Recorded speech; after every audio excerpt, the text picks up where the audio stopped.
wabarakatuh. Perkenalkan, nama saya Sela Kartika, NPM 1901011151. Saya dari kelas F semester 5. Baik, di sini saya akan menjawab beberapa pertanyaan. Pertanyaan yang pertama yaitu bagaimana konsep Merdeka Belajar dan Pendidikan 4.0. Jadi, konsep Merdeka Belajar memiliki fokus pada pengembangan kemampuan kognitif peserta didik. Artinya, peserta didik akan ditantang untuk mampu berpikir kritis dengan analisis yang baik. Kemampuan inilah yang dibutuhkan peserta didik agar bisa membuat keputusan yang bijak dalam penyelesaian masalah. Ada beberapa konsep Merdeka Belajar dan Pendidikan, yaitu yang pertama, asesmen kompetensi minimum. Asesmen kompetensi minimum ini merupakan asesmen yang mengukur kemampuan minimal yang dibutuhkan para siswa. Materi yang dinilai adalah literasi dan numerasi. Literasi ini bukan hanya kemampuan membaca, tetapi literasi adalah kemampuan menganalisa suatu bacaan, kemampuan memahami konsep di balik tulisan. Sedangkan numerasi yaitu kemampuan menganalisa dengan menggunakan angka. Jadi, konsep asesmen ini bukan lagi berdasarkan mata pelajaran maupun berdasarkan penguasaan konten. Tetapi, kompetensi minimum ini membutuhkan siswa untuk bisa belajar apapun mata pelajarannya. Dan yang kedua yaitu survei karakter. Pada konsep survei karakter, pemerintah akan menilai secara menyeluruh terkait kualitas pendidikan di sekolah, bukan hanya tentang hasil belajar, tetapi juga ekosistem pendidikan yang tersedia. Dengan itu, pengembangan kualitas pendidikan bukan lagi tentang penerapan indikator kualitas tetap, tetapi berdasarkan data hasil survei terbaru terhadap sekolah. Ketiga yaitu perluasan penilaian hasil belajar. Perluasan penilaian hasil belajar siswa yang tadinya hanya dari nilai ujian nasional menjadi penugasan dan portofolio. Kedepannya, siswa akan diberikan ruang untuk bisa mengembangkan diri mereka sesuai minat dan bakat. Dengan cara itu, stigma siswa pintar dan bodoh diharapkan bisa segera dihilangkan, sebab manusia memiliki bakat alami yang berbeda-beda, yang tidak bisa ditentukan dengan tes formal. Yang terakhir yaitu pengembangan pola pikir. Konsep pendidikan merdeka belajar memiliki fokus pada pengembangan kemampuan kognitif siswa. Artinya, siswa akan ditantang untuk mampu berpikir kritis dengan analisis yang baik. Kemampuan inilah yang dibutuhkan siswa agar bisa membuat keputusan yang bijak dalam penyelesaian masalah. Sebab, dalam industri 4.0 basisnya adalah data teknologi, dengan kata lain informasi yang bisa diakses oleh semua orang. Pertanyaan yang kedua yaitu, apa rencana perencanaan pembelajaran Al-Quran Hadis dan pengembangannya yang Anda miliki dalam menyambut era pendidikan 4.0 ini? Jadi, membuat rancangan pembelajaran adalah tugas guru. Rancangan pembelajaran sebenarnya harus update, artinya harus berkembang sesuai dengan perkembangan zaman. Karena yang ditanyakan adalah era pendidikan 4.0, maka sebelum rancangan pembelajaran dikembangkan, yang harus dikembangkan adalah sumber daya manusianya.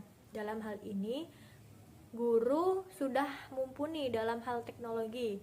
Selanjutnya perlu diperhatikan juga, yaitu kelengkapan fasilitas teknologi yang sudah ada di sekolah. Jika semua sudah mumpuni, barulah rancangan pembelajaran dibuat. Rancangan pembelajaran pendidikan Al-Quran dan Hadis di era pendidikan 4.0 ini adalah dengan cara memanfaatkan teknologi sebaik mungkin agar dapat menarik perhatian peserta didik. Misalnya, video tentang sejarah turunnya ayat tersebut, atau asbabun nuzulnya, atau dengan menyajikan gambar-gambar yang ditampilkan dengan proyektor yang kemudian peserta didik mengamati dengan seksama gambar tersebut. Yang selanjutnya yaitu pertanyaan yang ketiga, bagaimana strategi pembelajaran Al-Quran Hadis dan pembelajarannya dalam menghadapi tantangan era pendidikan 4.0? Penggunaan strategi pembelajaran Al-Quran dan hadis harus disesuaikan dengan karakteristik peserta didiknya. Maka dari itu, berikut ini adalah beberapa macam strategi pembelajarannya Al-Quran dan hadis yang sesuai dengan era pendidikan 4.0. Yang pertama yaitu peserta didik diberikan tugas untuk menyelesaikan suatu permasalahan dengan mencari solusi di web yang berisi konten pendidikan agama Islam yang sudah terpercaya kebenarannya. Kemudian, dalam pengumpulannya, peserta didik mengirimkan tugasnya melalui email.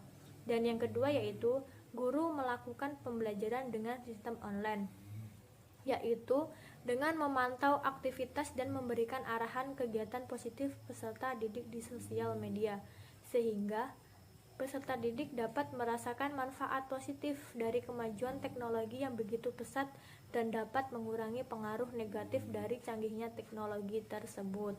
Pertanyaan yang keempat yaitu bagaimana pengembangan media pembelajaran Al-Quran, hadis, dan pembelajarannya yang sesuai dengan era pendidikan 4.0. Jadi, pendidikan di era yang sekarang ini tak lepas dari yang namanya teknologi atau media.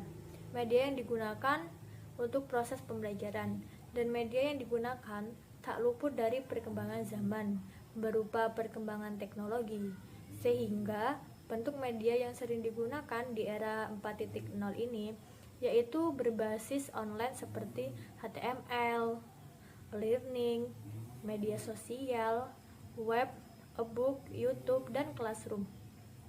Metode belajar akan lebih bervariasi sesuai perkembangan zaman yang selalu menuntut perubahan, sehingga siswa tidak bosan. Pengembangan media pembelajaran Al-Quran, hadis, dan pembelajarannya yang sesuai dengan era pendidikan 4.0 yaitu bisa menggunakan learning, yang mana di dalamnya memuat tempat presensi. Materi bisa berupa soft file atau video, tempat diskusi, dan juga tempat pengumpulan tugas sekaligus, sehingga peserta didik dapat mengulang materi yang sudah diberikan dan juga mengerjakan tugas kapanpun sesuai waktu yang ditentukan, sehingga peserta didik dapat belajar dimanapun dan kapanpun. Salah satu pengembangan lain yaitu bisa juga melalui tugas pembuatan video, yang mana di dalamnya pembuatan itu memerlukan konsentrasi di depan layar, pengeditan video, dan pembuatan video sekreatif mungkin. Yang terakhir yaitu apa pendapat Anda, yang tentunya didukung dari berbagai teori yang kuat terkait evaluasi pembelajaran Al-Quran, hadis, dan pembelajaran dalam suasana yang berdampingan dengan COVID-19. Al-Quran hadis adalah bagian dari mata pelajaran pendidikan agama Islam yang diberikan untuk memahami dan mengamalkan Al-Quran sehingga mampu membaca dengan fasih, menerjemahkan, menyimpulkan isi kandungan, menyalin dan menghafal ayat-ayat yang terpilih, serta memahami dan mengamalkan hadis-hadis pilihan sebagai pendalaman dan perluasan kajian dari pelajaran Al-Quran hadis. Namun, dengan mewabahnya virus corona atau COVID ini telah menciptakan kebutuhan khusus dalam proses pembelajaran dan perlunya menjaga jarak dalam interaksi sosial atau social distancing dan isolasi, sehingga setiap individu yang rentan tidak akan terkena virus. Dalam keadaan darurat pandemi COVID-19 ini, pembelajaran model BDR atau belajar di rumah yang dianjurkan oleh pemerintah menjadi solusi terbaik. Pembelajaran bisa menggunakan WA, aplikasi Google Classroom yang sekiranya memudahkan peserta didik dalam mengikuti proses pembelajaran dan evaluasi. Namun masih ada kendala yang terjadi dikarenakan ada beberapa peserta didik yang tidak memiliki HP Android. Selain itu, peserta didik terkadang tidak terlalu fokus dengan materi pembelajarannya karena terpengaruh dengan game yang lebih menarik, serta dalam proses penentuan nilai dalam hal kemampuan membaca Al-Quran dengan fasih dapat menggunakan video atau video call, tetapi memerlukan waktu yang cukup lama dan kuota internet yang sangat banyak. Mungkin hanya itu yang dapat saya sampaikan. Kurang lebihnya saya mohon maaf dan saya akhiri. Wassalamualaikum warahmatullahi wabarakatuh.